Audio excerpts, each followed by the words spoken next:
Hey, salut! Bon, après l'épisode sur Coca, je voulais enchaîner sur McDo, et puis je suis tombé sur une pub, fallait absolument que je vous en parle. The washing machine finally gets a brain and the ability to decide on its own how to wash the clothes. This complex system is packed with sensors and an intelligent software that controls and adapts every step of the washing process, making it more efficient than ever before. Embrace the power of progressive technology in every wash with the all-new iSensoric by Siemens. Siemens, the future moving in.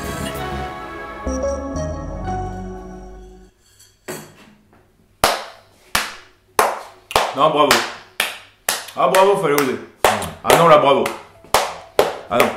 Barder le tambour d'une machine à laver, de capteurs optiques et de tout plein d'électronique et dire que c'est une machine intelligente qui réfléchit elle-même à comment elle va laver le linge, je sais pas comment on a fait pendant toutes ces années-là. Voilà.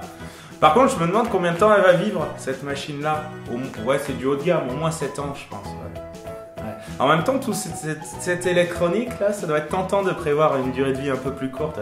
Puis je me doute que quand tous les capteurs sont morts, il va falloir jeter le truc, ça marchera plus. De toute façon, d'ici là, vous nous aurez sorti une nouvelle technologie à la con dont on n'a pas besoin. On n'aura qu'à mettre tout ça dans un container, dire que c'est du matos d'occasion pour légaliser l'export et envoyer ça polluer un pays d'Afrique dont on n'a rien à foutre. Comme on fait depuis toujours, en fait. Good morning, Bangladesh! L'obsolescence programmée versus la machine à laver. Bon, la machine à laver voit le jour au début du XXe siècle. Si on passe les premières versions un peu archaïques et les modèles qui sont plus utilisés aujourd'hui qu'au Kazakhstan, c'est en 1950 qu'arrive la première vraie machine à laver, la Constructa, machine allemande. Elle est cool, non hein? Ouais, elle était pas mal. Par contre, elle avait un super gros défaut. Elle était donnée pour 11 000 lavages. Vous êtes fous, 11 000 lavages, 52 semaines par an, 4-5 lavages par semaine, ça fait une durée de vie de 50 ans, c'est beaucoup trop. Voilà. Bon, en même temps, on est en Allemagne, du mauvais côté du mur, les industriels sont encore dans une logique de production communiste.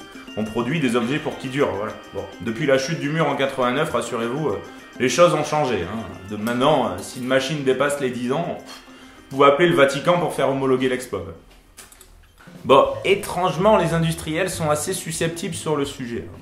En France, il y a un syndicat, la GIFAM, qui regroupe à lui seul plus de 50 marques d'électroménagers, enfin les plus grands. Voilà. Et c'est les seuls à faire des études sur l'électroménager en France. Voilà. Il n'y a jamais eu d'études indépendantes sur la durée de vie, pourquoi les machines ne vivaient pas longtemps. Voilà. Bon, en même temps, quand je dis des études, ils en ont fait deux. Ils en ont fait une en 77 et une en 2010. Voilà. Bon, et qui dit lobby dit connard en costume pour répondre au journaliste Fouinard. Hey! T'as dit connard? Ah, c'est bon, tu vas pas jouer les susceptibles. Désolé, déformation professionnelle. Ouais, parce que bon, avec eux, c'est toujours pareil. Hein. Dès qu'on vient leur demander des comptes, ça se passe en 3 étapes. Étape 1. Faire diversion en faisant référence à une vieille étude dont le journaliste n'a normalement rien trouvé. Étape 2. Détourner à l'absurde les suspicions du journaliste en prétendant être blanc comme neige. Étape 3. Jouer les innocents vexés et mettre fin à la discussion. Voici l'extrait d'un reportage que j'ai vu l'an dernier, Cache Investigation, qui était passé sur France 2. Et c'est une journaliste qui va demander un rendez-vous avec quelqu'un de la GIFAM. Donc c'est Bernard Planck, vous allez voir sa gueule. C'est le délégué général de la GIFAM et donc il va venir répondre aux questions. Donc en fait, elle va s'appuyer sur l'étude de 2010 et de 77 pour essayer de comprendre pourquoi les industriels n'arrivent pas à produire des machines qui durent plus de 10 ans. Voilà. En notant que l'étude de 77 a disparu à 95% et qu'il reste qu'un seul petit article. Voilà. Bon, je vous laisse l'extrait. C'est pas un problème. On fait de la chirurgie à distance, on se parle partout, tout le temps, grâce aux nouvelles technologies, on s'envoie des mails, on se téléphone dans le monde entier et un frigo, un simple frigo, n'aurait pas augmenté sa durée de vie, c'est étonnant, non? On peut effectivement penser qu'on devrait augmenter la durée de vie des appareils. Sauf que cette étude nous donne un deuxième enseignement qui est intéressant, c'est que l'usage des appareils a beaucoup augmenté. La fréquence d'utilisation des appareils a progressé. Oui. Bon, là le problème c'est que la journaliste c'est quand même une ceinture marron, donc elle va creuser, elle va le pousser à dire des conneries. On regarde ensemble le document. Au final, les foyers qui estiment qu'on s'en sert plus, c'est pas beaucoup. C'est pas beaucoup, c'est 8% ici, c'est 11% ici, c'est 8% là. C'est 17% le congélateur, 15% les oui, lave-vaisselle. c'est un argument qui tient pas énormément quand même. Quand vous nous dites que si ça dure pas plus longtemps, c'est parce qu'on s'en sert plus. Dans votre étude, c'est écrit que c'est pas vraiment le cas. C'est un des éléments. Je peux pas vous dire. Alors, pourquoi voudriez. Il faudrait donc, si je vous suis, que les appareils durent plus longtemps à cause des technologies nouvelles. Oh, grâce aux technologies nouvelles. Grâce. Bah oui, vous vous rendez compte. L'enquête que nous avons faite a montré quand même que près de 75% des consommateurs étaient à peu près satisfaits de la durée de vie de leurs appareils. Bon, à partir de là, ça va devenir chaud pour lui. Parce qu'en fait, il vient de faire référence à l'étude de 77 dont tout le contenu a disparu. Et donc, il a fait référence à du contenu de l'étude de 77 qui, normalement, a disparu. C'est assez dur à justifier. Dans votre étude, attendez, je suis désolée parce que je fais un peu l'inspecteur Colombo avec tous mes documents, mais en même temps, moi, je suis pas aussi douée que vous sur ce dossier-là. Là, on a ça. On est bien d'accord que là, vous avez la durée d'utilisation en 1979 oui. Et en 2010. Là, vous avez pareil.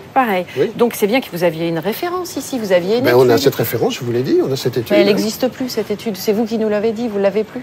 Je n'ai pas dit qu'on a... Enfin, on a des résultats d'études, on l'a faite cette étude, on a des résultats de cette étude. Alors, j'ai plus le document, je n'ai peut-être plus les questionnaires de chacun, parce que ça fait 32 ans, je suis désolé, moi je n'y étais pas à l'époque, vous n'allez pas me le reprocher.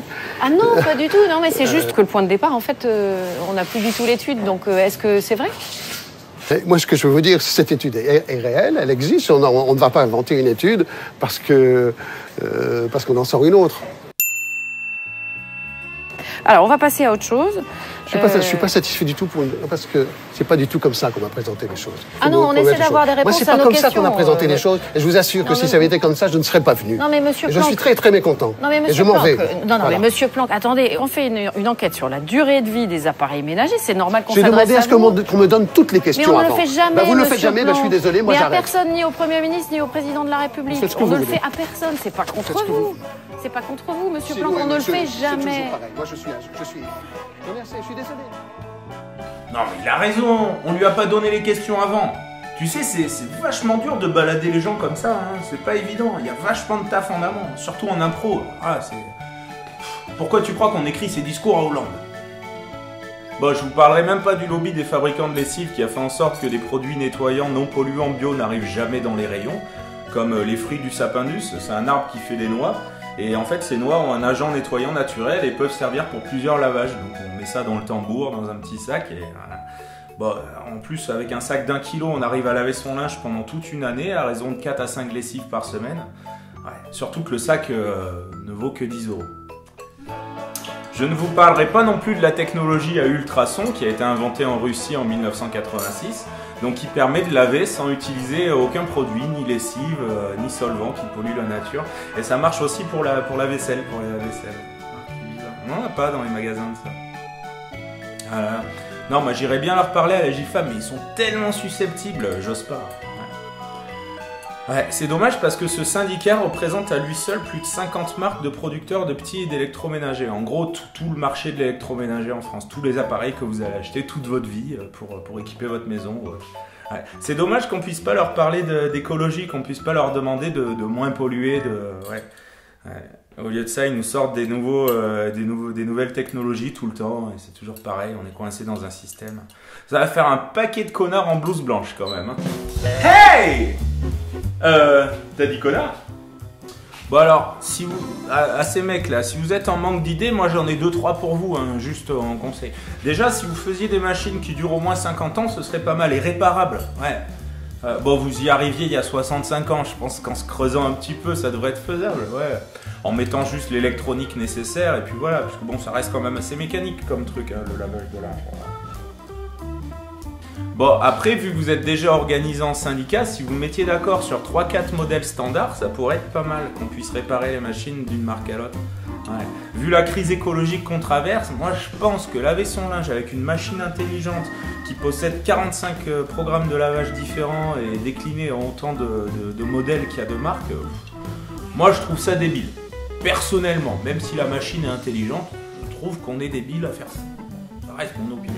Bon, et après, cerise sur le gâteau, si vous pouviez nous pondre une machine à laver avec avec de technologie ultrason pour qu'on puisse utiliser de la lessive que quand on en a besoin.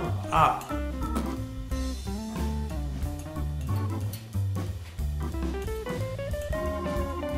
Bon, après, s'il y a des politiques en manque d'idées, moi je veux bien aider aussi. Hein.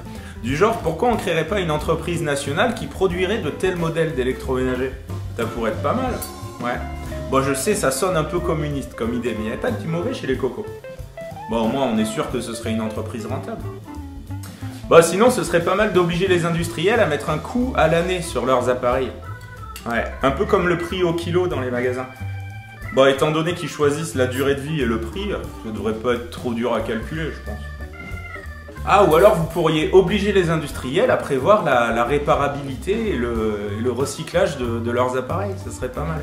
Ou alors leur faire payer des amendes quand ils mettent sur le marché des produits qui sont ni réparables ni reconditionnables. Enfin, vous m'appelez. J'en ai plein.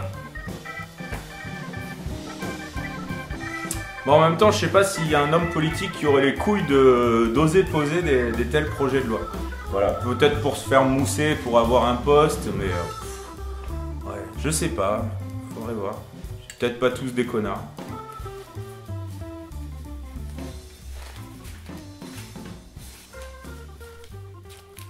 Ou pas.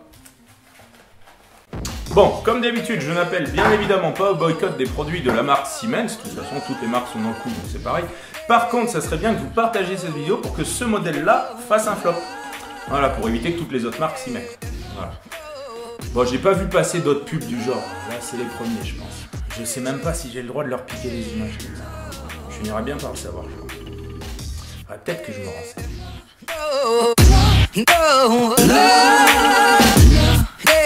Une étude a montré que de partager des contenus écolos sur Facebook était bon pour la libido.